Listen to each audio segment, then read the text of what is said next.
அரசுக்கு ஒரு கெட்ட பேரை ஏற்படுத்தக்கூடிய நிகழ்வாக நாங்கள் கருதுகின்றோம். ஏன்னா இங்கே தமிழக அரசையோ அல்லது காவல்துறையோ நான் கண்டித்து நடத்தலை. ஒரு விவசாயி தாக்கப்படும் பொழுது அவருடைய குரலாய் நாங்கள் ஒழிக்கும் பொழுது இதை ஏன் இவ்வளோ அக்கறை எடுத்து தடுக்கிறாங்கன்னு எங்களுக்கு தெரியலை. இதே போல் கடந்த காலங்களில் இந்த உள்ளுக்குள்ளேயே மாவட்ட முன்னாடியே போய் அமர்ந்து கொண்டு எவ்வளவோ பிரச்சனைகள் பண்ணியிருக்கிறாங்க. அன்னைக்கெல்லாம் இன்றைக்கி ஏன் இவ்வளோ தூரம் அக்கறை எடுத்து தடுக்கிறது தெரியல. இது ஒன்றிய அரசுக்கு நல்ல பிள்ளையாக போகிறதுக்கு என்னமோன்னு நாங்கள் சந்தேகப்படுறோம். எங்களை வந்துட்டு முறைப்படி மாவட்ட ஆட்சியரிடம் சேர்ந்து எங்கள் குறைகளை சொல்லுவதற்கு அனுமதிக்க வேண்டும். இல்லைன்னா இந்த இடத்துல இந்த தருணம் தொடரும். மத்திய அரசுக்கு மாநில அரசு ஆதரவு சொல்றீங்களா? ஐயா, மத்திய அரசுக்கு மாநில அரசு ஆதரவு இந்த விஷயத்தில் மாநில அரசுக்கு தெரியல, ஒன்றிய அரசுக்கும் பஞ்சாப் அரசுக்கும் தெரியுது. ஏன்னா நாங்கள் அங்கே ஆர்ப்பாட்டம் நடத்துகிறோம். அங்கே விவசாயிகளை கைது செஞ்சுருக்கிறாங்க, ஜெயிலில் போட்டிருக்கிறாங்க, அவங்களுடைய அடித்து நொறுக்கியிருக்கிறாங்க, அந்த கூட நொறுக்கியிருக்கிறாங்க, இதை புல்டோசர் கொண்டு நசுக்கியிருக்கிறாங்க. இதை கண்டித்து தான் நாங்கள் ஆர்ப்பாட்டம் நடத்துகிறோம். நாங்கள் சொன்னோம் ஒரு 10 நிமிஷம் எங்களுடைய எதிர்ப்பு தெரிவிச்சுட்டு நாங்கள் கூட்டத்தில் போய் கலந்துக்கோன்னோம். இப்போ எதிர்ப்பு தெரிவித்ததுக்கப்புறம் நீங்கள் எங்களை தடமீறி நடத்திருக்கிறீங்க, அதனால் உங்களை அரெஸ்ட் பண்ணுறோங்கிறாங்க. இதுக்கு முன்னாடி இதே கலெக்டர் ஆஃபீஸில் இந்த இடமில்ல உள்ளுக்குள்ளே கலெக்டருக்கு முன்னாடியே போய் உட்காந்தெல்லாம் ஆர்ப்பாட்டம் பண்ணியிருக்கிறாங்க, எவ்வளோ மறியல் பண்ணியிருக்கிறாங்க. அதெல்லாம் காவல்துறை இன்றைக்கி ஏதை தடுக்கிறாங்கிறத அவங்க எங்களுக்கு விளக்கமாக சொல்லணும்.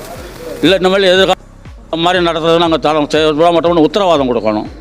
அதெல்லாம் எதுவும் தர மாட்டோம். இன்றைக்கி வந்து கைது பண்ணுறோம். இது என்ன நியாயம்னு தெரியலை.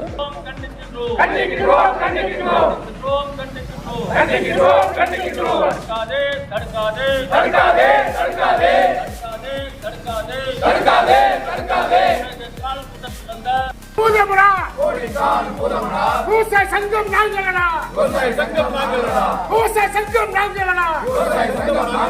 அடங்க மாட்டோம் அஞ்ச மாட்டோம் அடக்கு முறைக்கு அஞ்ச மாட்டோம்.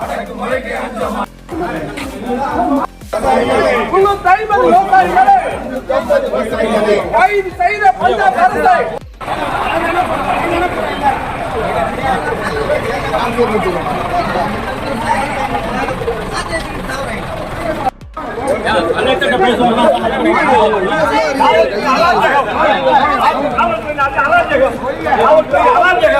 கைது செய்யாதே,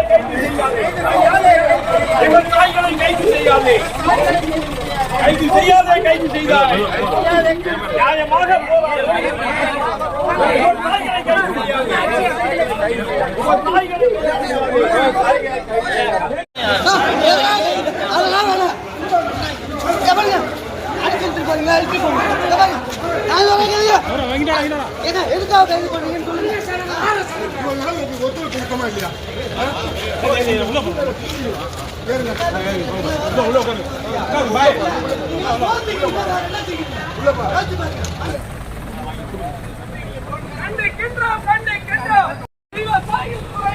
விவசாயிகள் குறைகளை